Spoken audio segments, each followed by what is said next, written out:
Before we start, two things first. One, yes, I know I'm a week late, that's what working on a call center has. Two, you like Shrek? I'm sure you do. You like DreamWorks?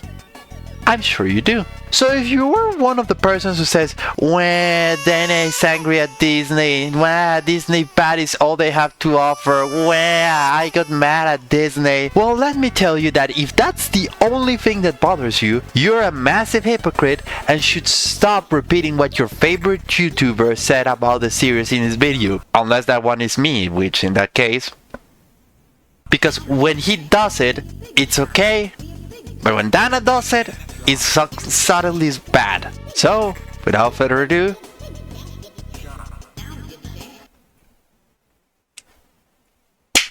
back to the video.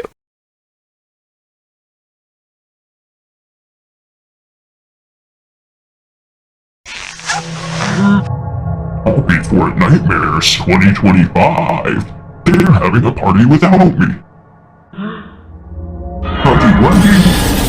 They invited Huggy Wuggy. That NFT having sellout isn't even that scary. Wait, don't skip this, please, just listen to me. This is not a sponsor. I wish I had a sponsor. So, I'm working on a video about Devil May Cry from Netflix. It's taking me a bit longer because of copyright issues, and if you like this, what you're about to say, when I upload the Devil May Cry video, could you please watch it? It's because in my Spanish channel, it's turning out to be one of the biggest failures of my channel, so please. Please, have some pity on me! Update! My video got taken down by copyright!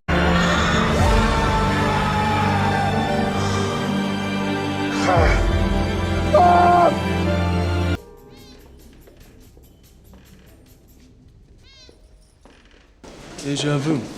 That's what I felt after finishing watching this, as if I had seen it before. Well, we will start badly if the first thing I did was compare this to the Owl House, and I won't do that. But hear me out.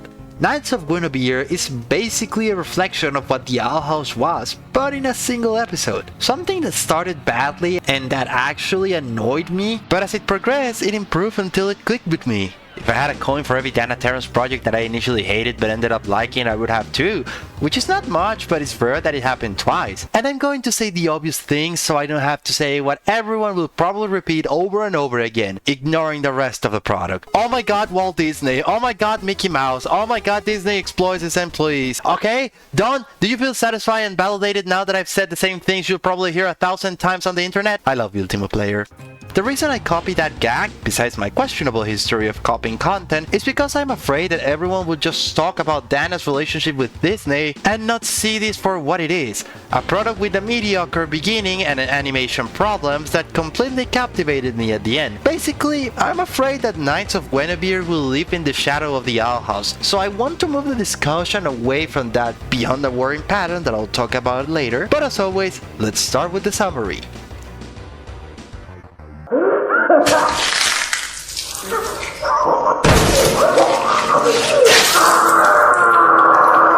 Our story begins with a rather disturbing scene of a little girl named Olivia disassembling what appears to be a robot or an android. We then see her father take her to show her a park the size of a continent designed entirely for her to run, while... Come, princess.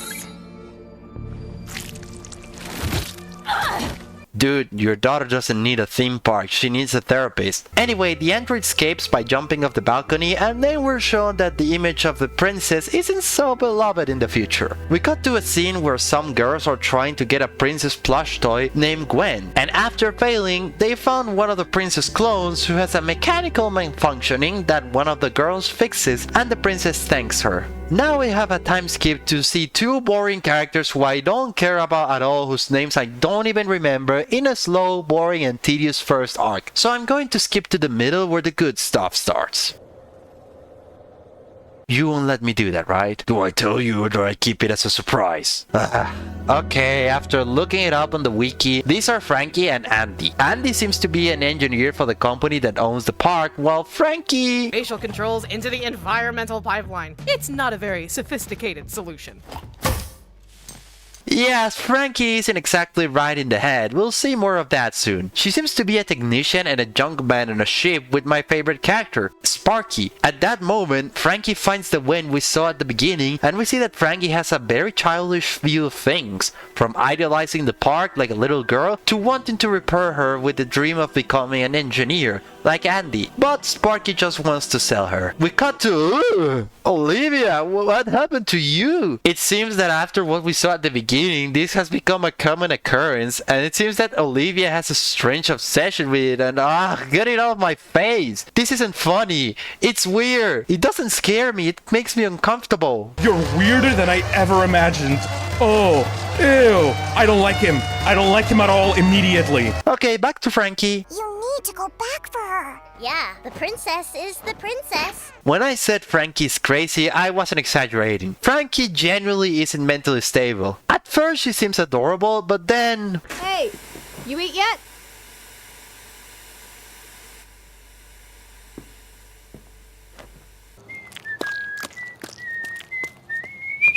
After showing Andy what she found, she convinced her to take her to the labs to repair Gwen by stealing Sparky's boat. But he ends up finding them, starting a fight that doesn't escalate because Andy tells him that if they are allowed to fix it, they can sell it for more money than if they sell it as scraps, and also reveals that she was fired.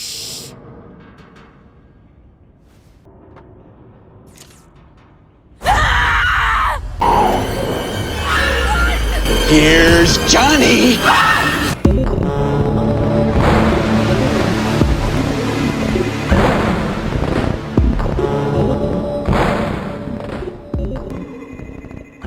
But once in the labs, they are found by one of Olivia's robots that almost kills them, leaving them badly injured, but when they were about to die...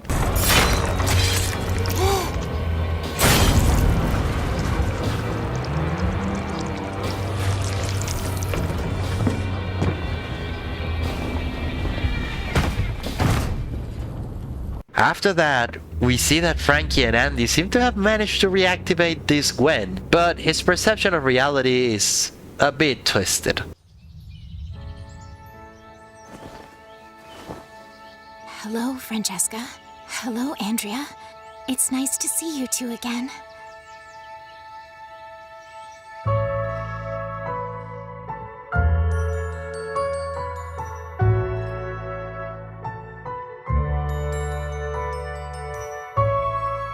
You know, maybe Disney had a point in limiting you. Maybe Disney was the villain in a wrongly told story where they were just trying to contain a monster and we didn't realize it. Nah, screw them. I love you, Dana.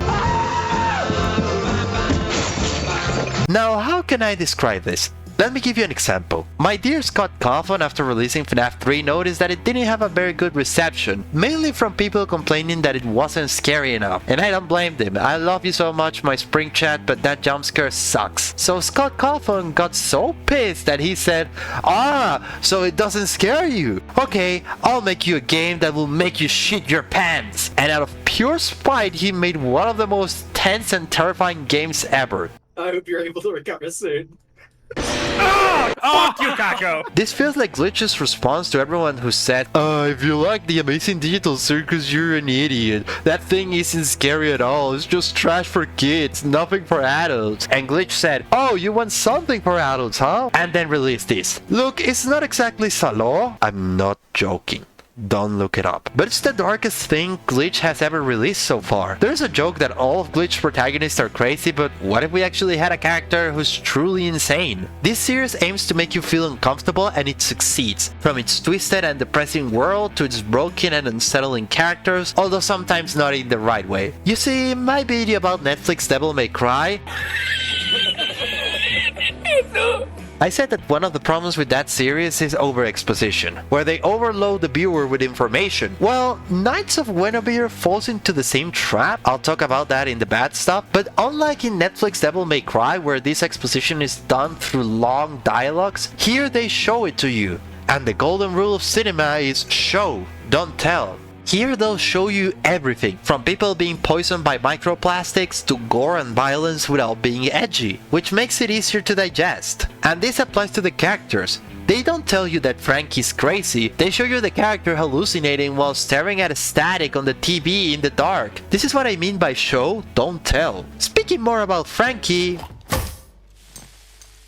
Okay, keep that guy far away from me. I like her, but she's not bad, but she feels so unpredictable that I'm afraid she might try to open a drink using my teeth. She seems to have a certain level of psychosis and is a woman child, an adult who behaves like a child. While in a Disney series this will be presented in a comical way, here they show you what someone who is mentally ill really looks like. And it makes me feel bad because it seems that Frankie shuts herself off in her own mental bubble to avoid facing the harsh and dystopian reality she lives in, where there is no hope for improvement, where she lives in a dumpster and will die poisoned by microplastics. A total denial of reality, which leaves open to interpretation what happened to her as a child. On the other hand, at first I wasn't interested in Andy, but seeing her situation, you empathize with her. She has a horrible job that is poisoning her and makes everyone hate her even though she didn't do anything wrong, and she has to take care of a mentally ill person. The surprise here is that she didn't jump off a bridge. Olivia bothers me. As someone who has been around elderly people, I can tell you that seeing an old person acting like a child can be adorable and enduring. But here it's disturbing. Seeing elderly Olivia hooked up to a bed while throwing a tandem like a child makes me uncomfortable. It reminds me of Rules of Rose. Then there's my favorite character, Sparky. He's a cold, tough guy who seems to have seen too much in life. He's a nihilist, but he seems to be more complex than he appears. This episode does something very well. It doesn't tell you everything outright without being overly complicated. If you look at small details, you can notice deeper things. In my case, based on Sparky's action, I think that he does care about the girls. I mean, they stole his ship and his most valuable treasure, and instead of killing them, he tries to resolve the situation through negotiation. I'm not saying he's a good guy, it's implied that he pulls out Frankie's teeth as a punishment, but even so, he tries to reason with Frankie, convincing her that it's best for them not to risk everything for a childish dream. He reminds me a lot of John doing Guardians of the Galaxy. For me, Sparky was looking for the smallest excuse to let them go. It's similar to how Jack's fans said that he was cruel with Gangle to toughen her up, but here I think there's a stronger basis for this interpretation. I expect him to appear again. I love his personality and I hope he's not just a minor antagonist. Finally, the music. I didn't appreciate it much at first, but it's quite good. It gradually builds up, becoming increasingly twisted and dystopian, which greatly enhances the final scene. It also helps create a tense atmosphere where you feel the characters could die at any moment. I like it. It's dark but not edgy.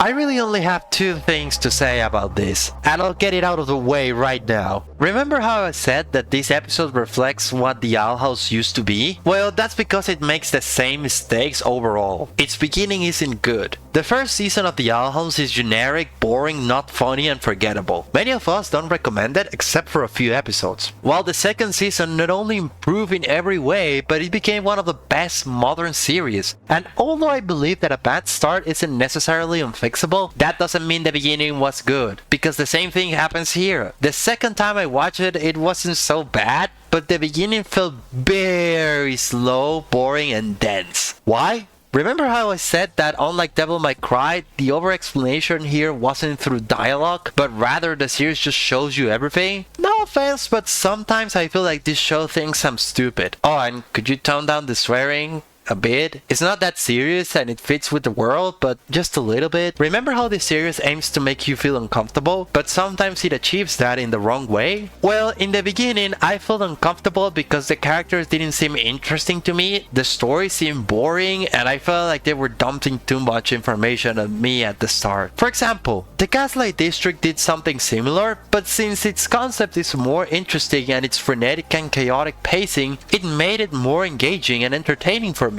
In short, the beginning piqued my curiosity, but it didn't catch my attention. I think Dana has very good ideas, but sometimes she needs an editor to focus them. And the last thing I want to mention is the animation. I want to make it clear that it's Glitch's first 2D project, and if you were expecting something like this, let me tell you...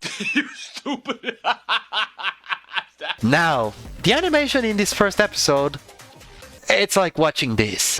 What do you want, sir? Making it look robotic is a way to save on budget, plus 2D animation is more expensive and difficult to work with. But that doesn't excuse how it looks like this.